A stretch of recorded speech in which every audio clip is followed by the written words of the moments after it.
don't write things off and say that'll never happen, because I can tell you the number of times that I've said that'll never happen, and when I was younger, because I don't say that anymore.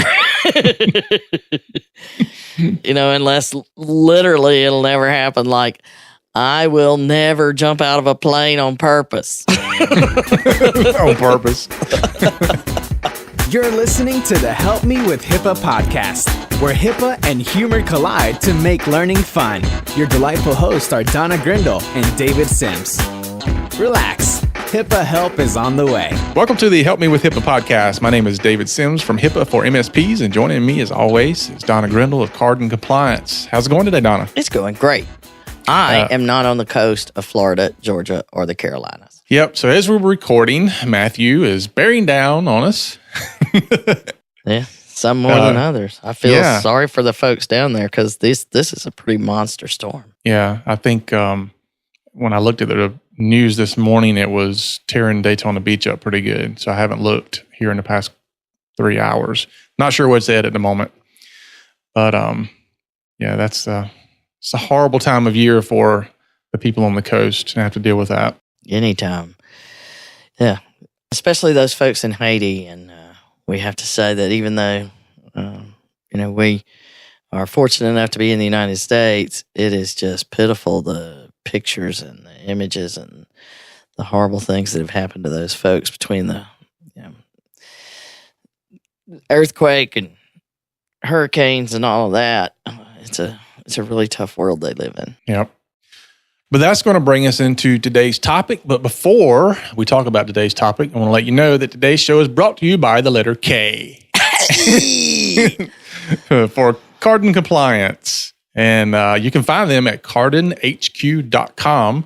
Card and Compliance, owned and operated by our very own Donna Grindle, is the premier place to get everything around HIPAA compliance, from workforce training to compliance coaching, security risk analysis and assessments, and privacy and security tools. As a matter of fact, Donna, you even built like a portal for clients so that they have like the workforce training and all that built right into their web portal. Was that correct?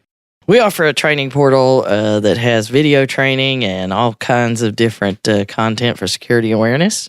The training is recorded. It is moi. It is not scripted stuff, but it is, as some people have told me, you sound so much more serious on these. We were expecting like you are on the podcast. Yeah, and I'll say that honestly, when Don and I first met, it was due to me looking for the training and coaching. That's kind of how our paths crossed. Poor Donna. But the Cardin will do the SRAs and basic pen testing, and show you how to handle the documentation, and even they call them coaching calls. I call them nagging calls. But they do have they are the people that nag you to make sure you get your stuff done, which is good, because my wife will tell you I need to be nagged about pretty much everything that needs to be done.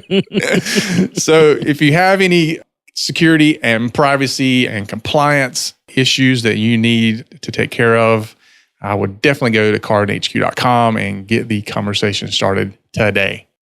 Which brings us to our topic of disaster recovery and business continuity planning. And obviously, because of the storms and things that happen this time of year, this is the perfect time to talk about that. And there's a lot to talk about in around this topic, because people don't understand what disaster recovery and business continuity planning actually entails. And so that's kind of where we're going to dive into today. Mm-hmm. Yeah, we actually plan to talk to folks that have gone through some of this stuff. And we had Ginger on a while back, and she talked about the flooding case. And we've got some folks that are going to talk about fire and some other things. But as always, complicated schedules make that hard. So this is going to talk about doing the planning overall. Mm-hmm. But we're going to talk a little bit about real life stuff, real world stuff, because that's what everybody learns the best from usually. So, Well, the first misconception that we typically run into is that people don't understand the difference between business continuity and having a backup, and they're not the same.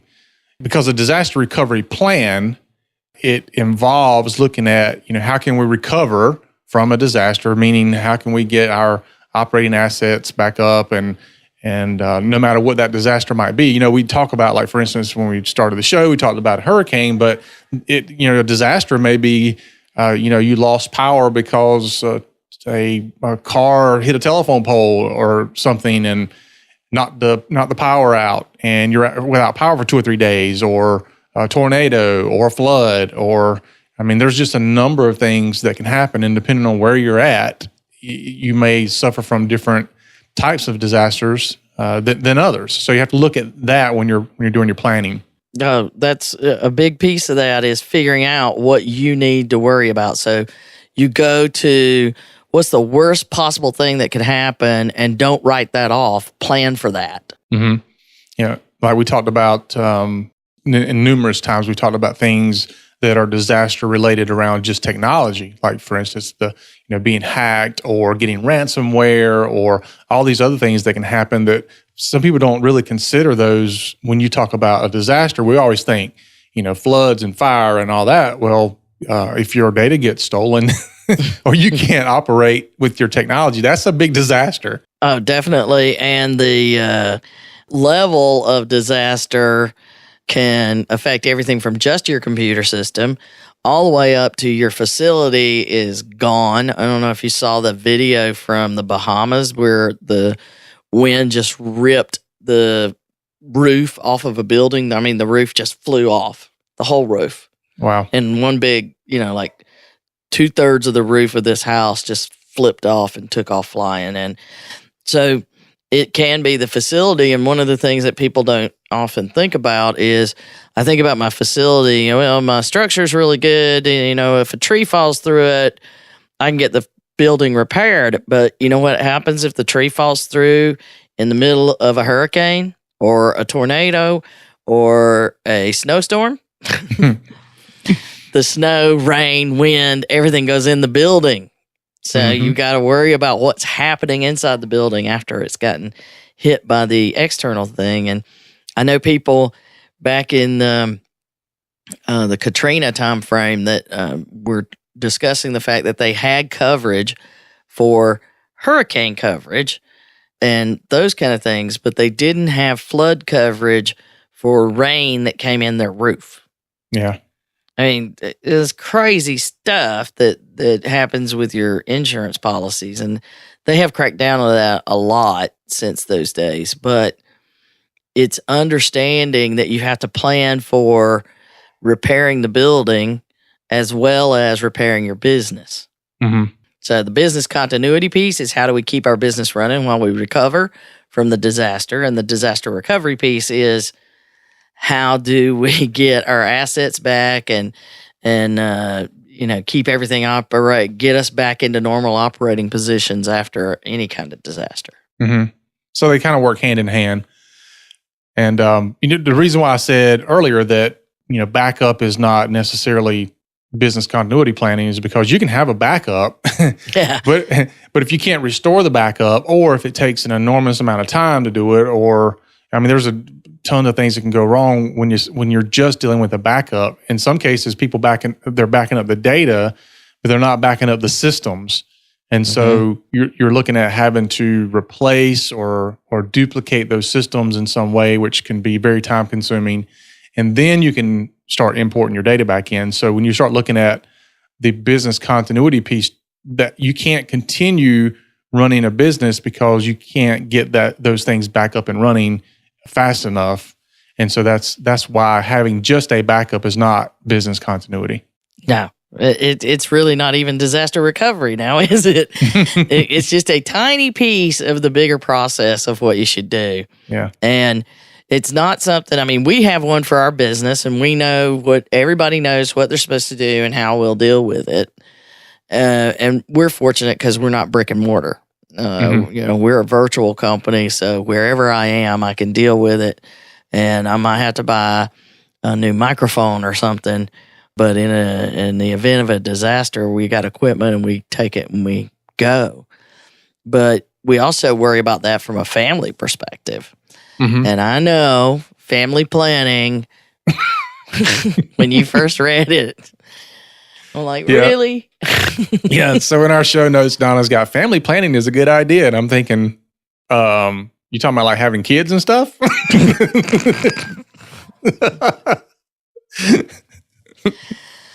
Yeah. I don't think when a hurricane's coming through, I'm thinking about, hey, we should start having kids right now. Well, maybe that happens. I'm sure it does. It's on somebody's bucket list, I can assure you. Not yours, though, right? No, I'm done with the kids. I'm done.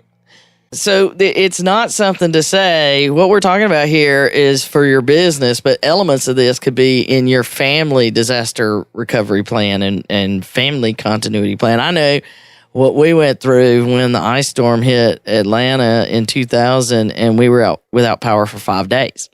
Mm-hmm. So we did activate our disaster recovery plan, even though back then we really didn't have a disaster recovery plan, so to speak. HIPAA didn't even exist then either, but we figured out what to do and we kept things running. We kept the company going and all of those kind of things. But it still wasn't easy. And it was a whole lot easier to do it for the first couple of days. And there are things that we learned that we have since then implemented on how you manage your conversation with the power company and understanding all the steps that had to take place because of the particular damage we had that had ripped the power out of the house. So it's understanding a lot of that stuff is important as part of your plan, whether it's your family plan or your business plan, and not that kind of family planning. Yeah. But I wonder if there are studies where there's a lot of babies born. I know they have it after like snowstorms and stuff. And yeah, you get cooped up in place too long. I mean, what do you have to do? I know. There's you, David. That's why we have Monopoly. All right. So is this really expensive to do? It depends. What's the words I use? It's situation specific. Fact-based. Situational, fact specific, or something like that. Yeah. So no, not really. I mean, it does depend. It is one of those. Yes, it might be. It may not be. I would say that typically it's not as expensive as people think it is, and it's certainly not as expensive as it was even 3 or 4 years ago. Fortunately, the disaster recovery and business continuity solutions that are out have really come down a lot in price. So you're able to do things now that just a few years ago would have cost a small business, $1,000 a month, and now you can get it for a couple hundred. So it's come down a lot. Well, it's the things like, that backup we talked about. If your backup is something that you're keeping locally and, somebody keeps it at their house and their house gets hit by the same hurricane, tornado, whatever, as the office did, your backup's not necessarily going to be available. And so the cloud backups we talk about and the offsite kind of storage, very, very important. And then cloud vendors, all that by itself, it's a huge thing. So you can just simply by making different decisions about how you run your business, build in, it's just baked into what you're doing, a certain amount of disaster recovery and continuity. Yeah, because some of these things are like, people are fairly familiar with some of the services where, you pay, $69 a year and you back up your files. And there's several of them out there that do that. But what we're talking about is more high level where you can certainly have those, but we have things, this is what some clients don't realize, is that we can actually take the data, back it up on site and back it up in the cloud and do it in centers that are in different parts of the country, so that, if something happens and the West Coast has some massive disaster, that's not going to affect your data because it's on the West Coast as well as the East Coast and maybe somewhere else. It's all over the place. It sounds bad, but it's all over the place as far as making sure that, you have the availability to it. And we can also, even if we're backing up like a server, we can even make it to where that server can be ran in the cloud, so that even if your on-site physical server gets buried underwater, dies, and the backup device dies and everything else, we can still get that server up and running for you the same day. Pretty impressive stuff. Same day. Same day. If you have the actual hardware? The hardware takes the images and then it backs it up to the cloud. I'm just saying you got to have a server to recover. Well, we can spin the server up in the cloud, and as long as you can get to an internet connection, then you can access your server. That's the point I was trying to get at. Is you spin the server up in the cloud. Yep. Yeah, we boot it up in the cloud. I know that sounds kind of crazy, but yeah, we boot it up in the cloud. And then as long as you can get to, Starbucks Wi-Fi somewhere, you can you can get to your server and be back in business, which that's another part of the business planning too. That, we've discussed this a while back, probably a year ago, about actually taking your office, where are you going to move your office to and set back up so that you can be back in business. And maybe you've got a friend in a nearby town or even in the same town or city that, you can move your operations to for a short period of time if something happens. Yeah, I always have, in the big enterprise world, they'll call it like hot sites, cold sites, co-locations, all of these kind of things. And, that's great in the big enterprise where you can literally flip a switch and it transfers all operations to another city. Mm-hmm. And a complete duplicate is hot site, meaning it's writing to both sites all the time. Yep. But we're not expecting most of our listeners to be in that group, because if you are, you don't really have to worry about this kind of stuff and do it yourself. Somebody else is doing it. So there are some resources out there. One that's really good is ready.gov/business. Mm-hmm. And it has some free templates and instructions on how to do that. And I love their template. It's called Plan to Stay in Business. Mm-hmm. They do have some good stuff. Yeah, it's right that, here's my plan to stay in business. And that's the way you need to think about it, because it needs to be written down. You need to think of, you don't write things off and say that'll never happen, because I can tell you the number of times that I've said that'll never happen. And when I was younger, because I don't say that anymore,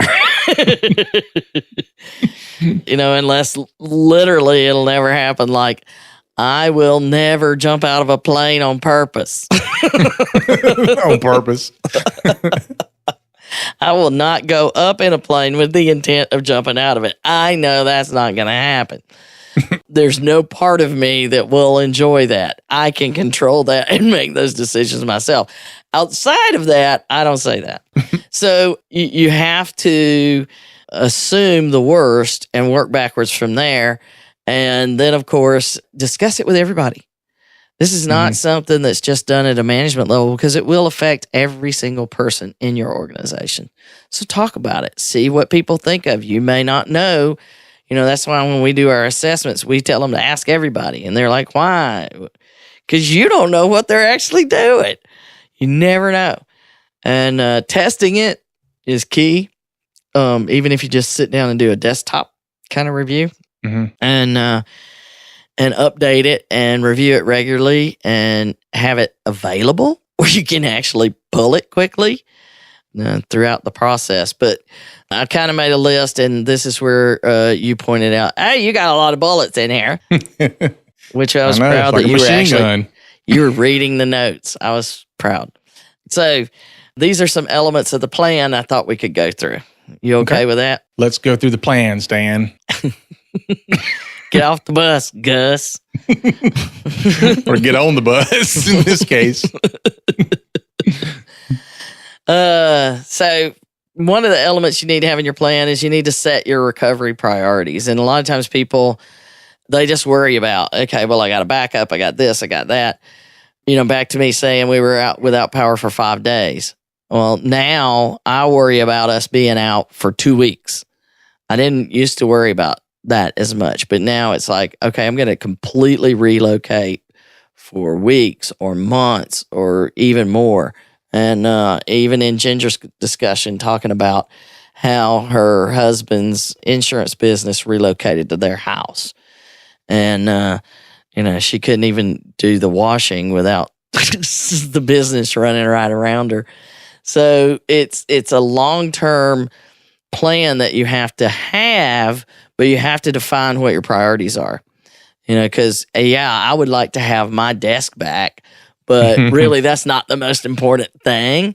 The most important thing is I've got to have a plan to make sure my assets, i.e. your PHI, your proprietary, we can't have a episode that I don't stutter, a proprietary information, those kind of things. And particularly, HIPAA says you need to have a disaster plan, not only so that you can get back up and running and treat patients, but also so that you can protect that information during a disaster. Right. So all those charts and stuff and the paper you still have, if it gets blown away in the wind, it's going to matter.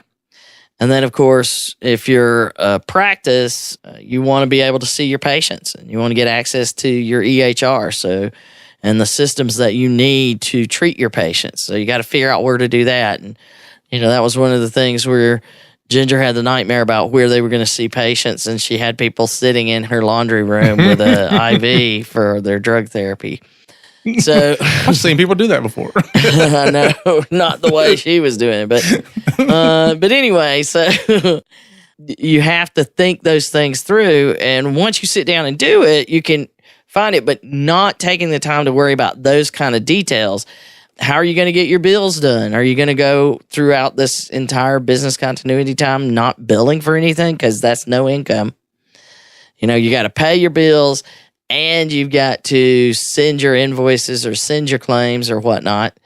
If you're not a medical practice, somebody, we were just having a conversation with MSPs about the things that you needed to do as a business associate. And they're like, well, disaster recovery, what do I...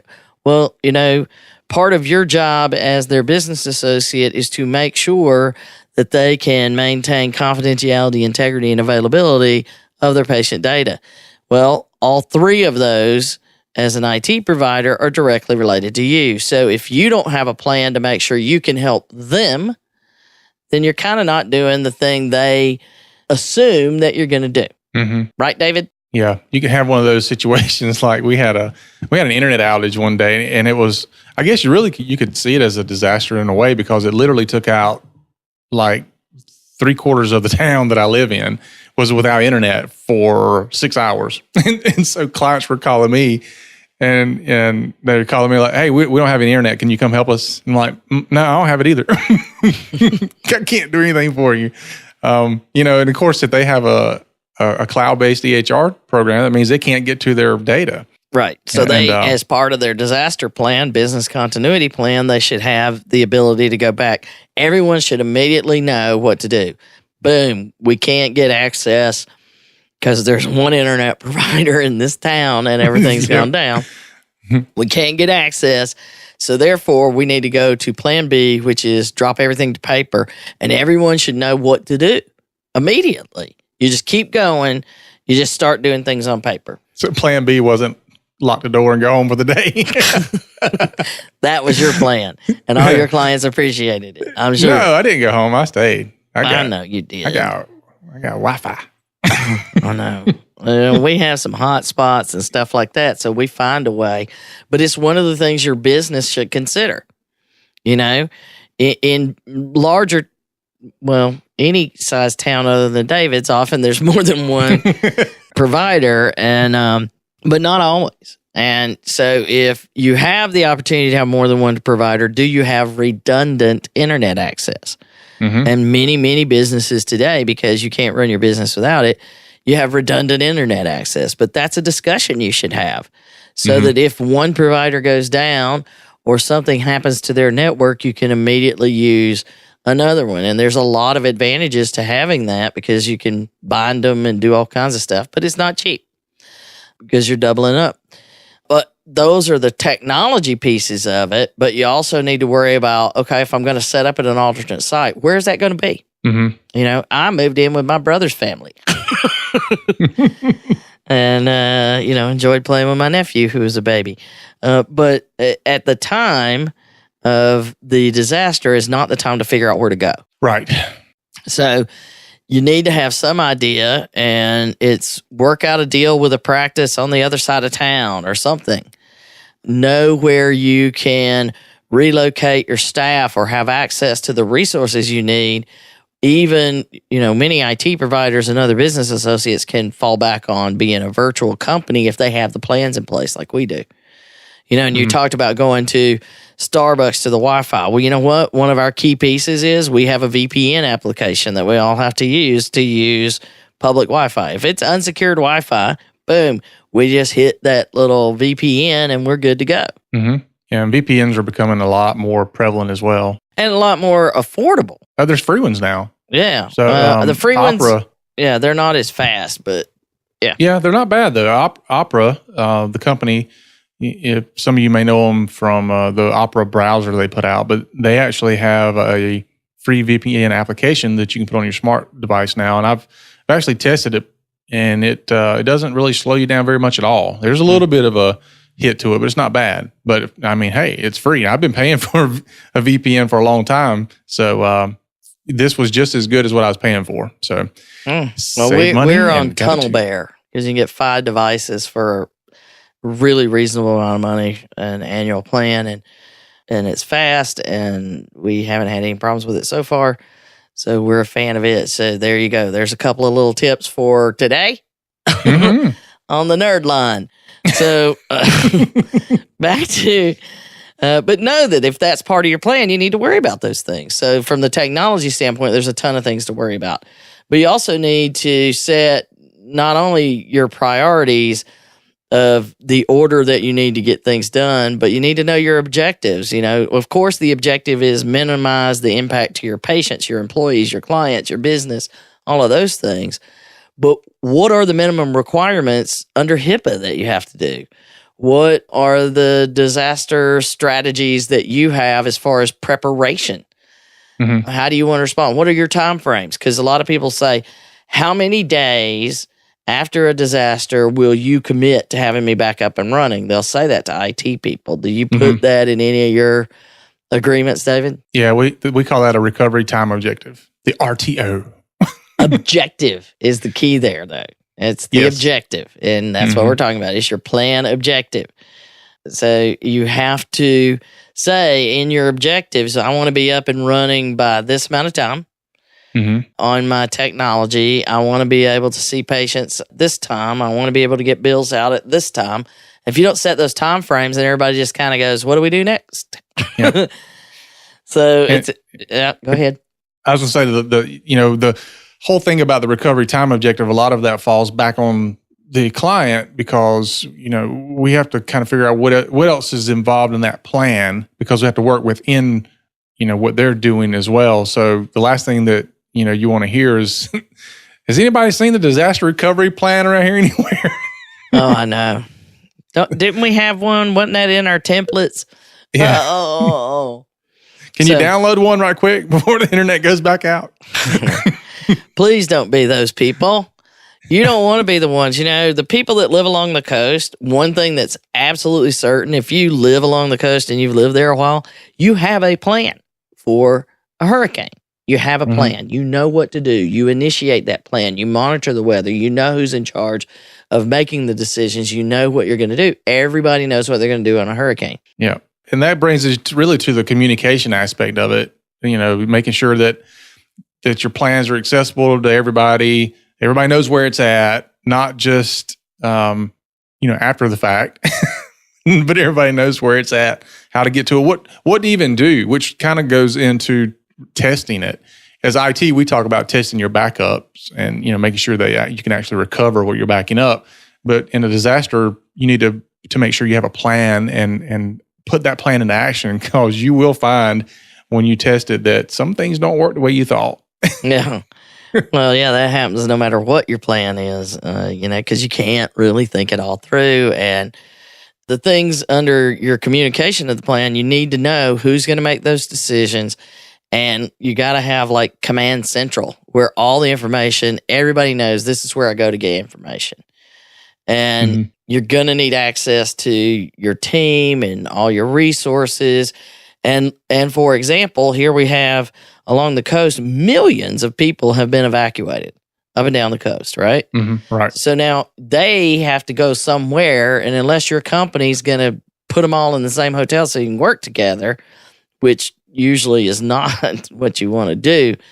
But if you put a plan in place so that no matter where you go during an evacuation, you know what to do.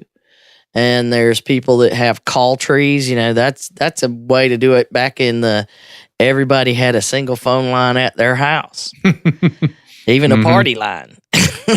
now we use Slack. I know, really, all of these other ways. But you need to have redundancy in that plan as well, because if I can't get to the internet, how am I going to find out? Right. But having a password protected page on your website that's kind of hidden and they only know to go there, or there's a place where you leave a voicemail message and people call into that number to hear the latest information.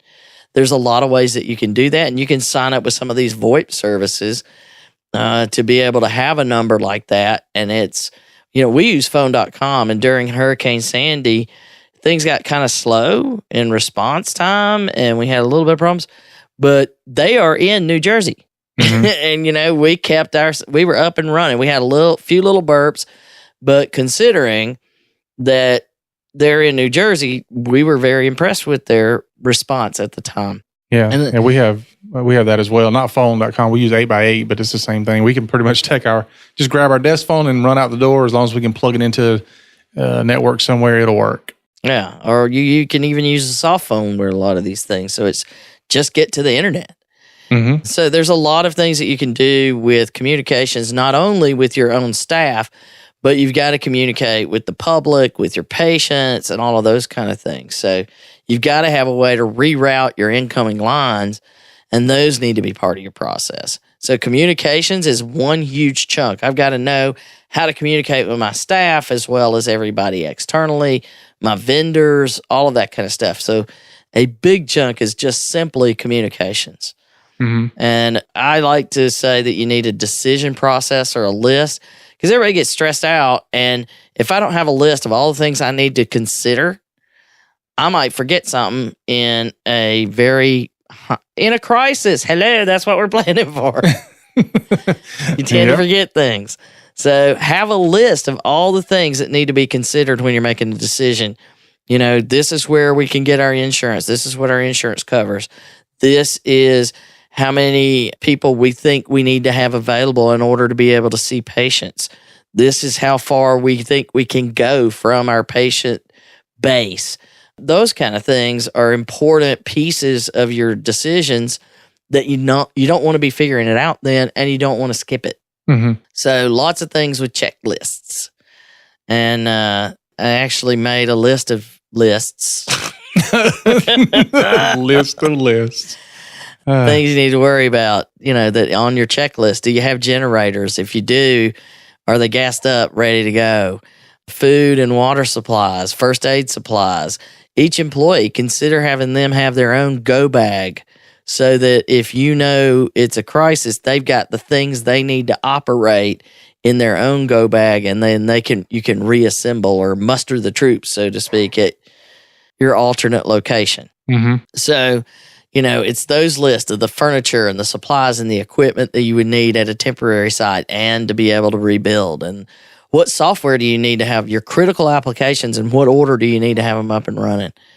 And then charge everything, plug everything in as long as there's power. Because I remember Comply Assistant, those guys are in New Jersey. And during Sandy, because that was days and days they were down. And we would hear from Jerry. Now, their data center is not there. It's elsewhere, so that they didn't have to worry about it from that perspective. They have all that redundancy and all that stuff in. But they were also managing their clients. And he would have to drive several miles to find a place that he had power that he could plug in and charge his phone. So we were only contacting him when we needed him, and then he would call us when he had a full charge and he was charging, make sure that we didn't need anything or those kind of things. So with the plan of everything that needs to be charged, how many spare batteries can you keep charged? And now they have those little USB devices. I love those things. Too. Where you just have all of those charged up, and they'll hold a charge for a while. And then somebody was telling me that they had a great plan for a facility where they had all these Mac Daddy flashlights that worked great, but then nobody had batteries to replenish it when the batteries went dead. That wasn't on the list.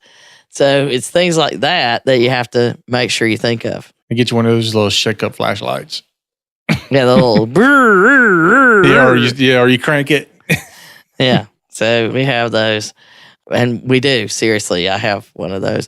I have a weather radio. I have one of those. We got all the stuff. Do you have a crank radio? I think so. Really? So. Yeah. We got a couple of different crank things and flashlights and stuff. So you're a doomsday prepper. No, I don't have any food pouches. We got a bunch of MREs. Have you had them? No, the kids actually don't mind them. But no, I'll pass. They like going out in the woods and open them up and pretending, yes. Yeah, they wouldn't like it so much if that's what they had to live on. But at any rate, the other thing, besides your list of lists and those kind of things on your list, you want to have roles assigned for your team members so that everybody knows what their role is and who is making decisions, how can they get money, who's going to be the backup. If you have a disaster, a true natural disaster, what if the people in certain roles are injured or can't get to be active yet? They're trapped somewhere.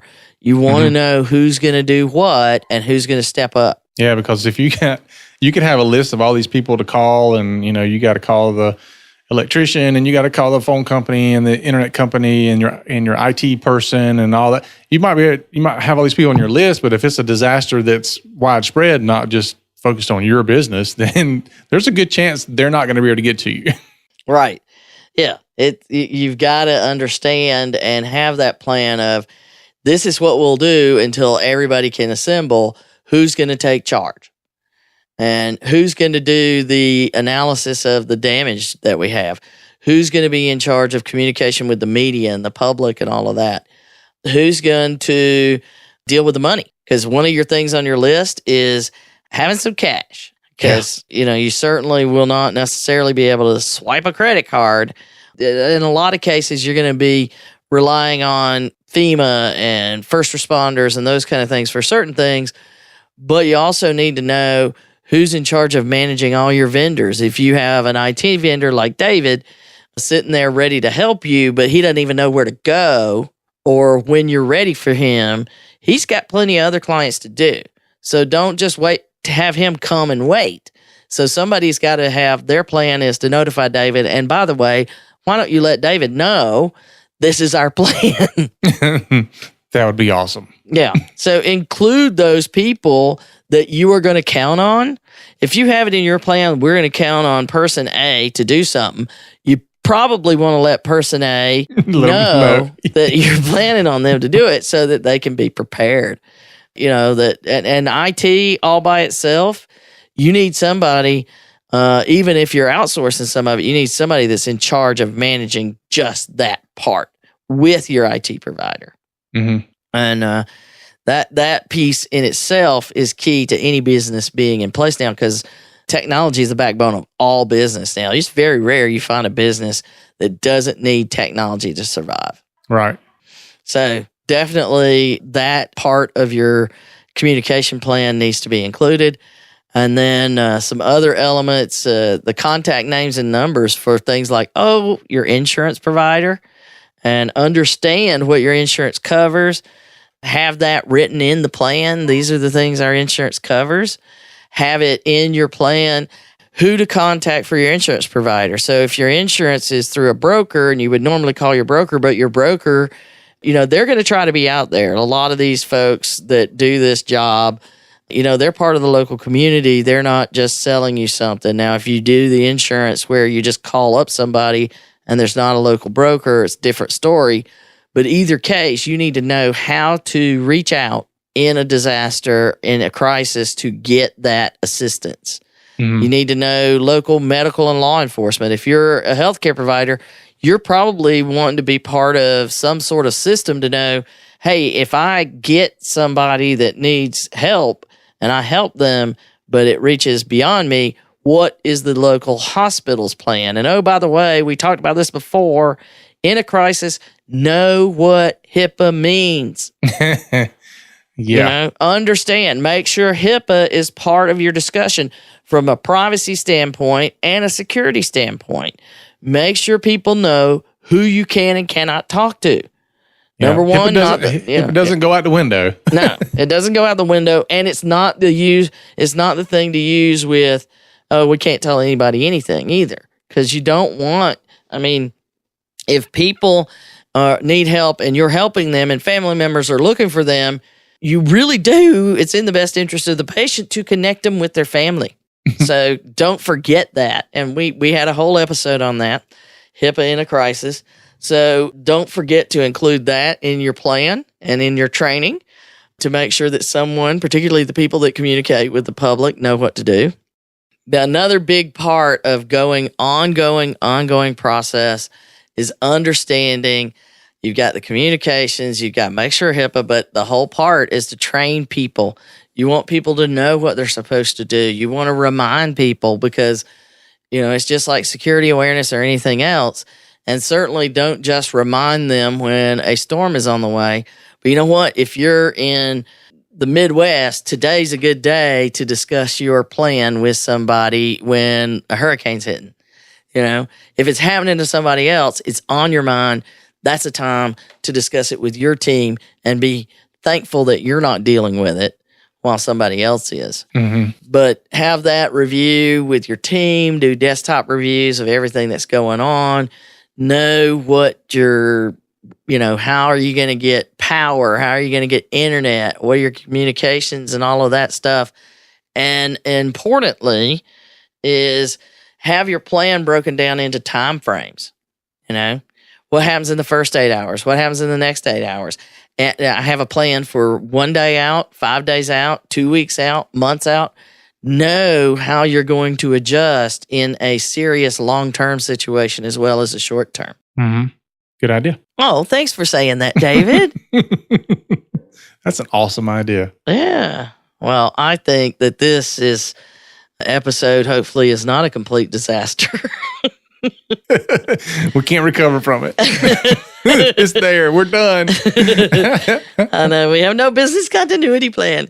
Well, that's good because all this does is, it is one of those things that we were talking about earlier beforehand where there's a company offering free services as disaster recovery. And we didn't even need to read the whole thing, but probably there's it's free right now, but it's if you sign up for some other stuff because as David said, ain't nothing free. Ain't nothing free except for help me with HIPAA. That ain't free because it costs me and you a lot of time and money to put this together. No. We give it away for free, but it costs somebody. Me and you. It's costing us. It's not costing you. So that's a perfect segue, I think, to the closing things out, David. All right, then.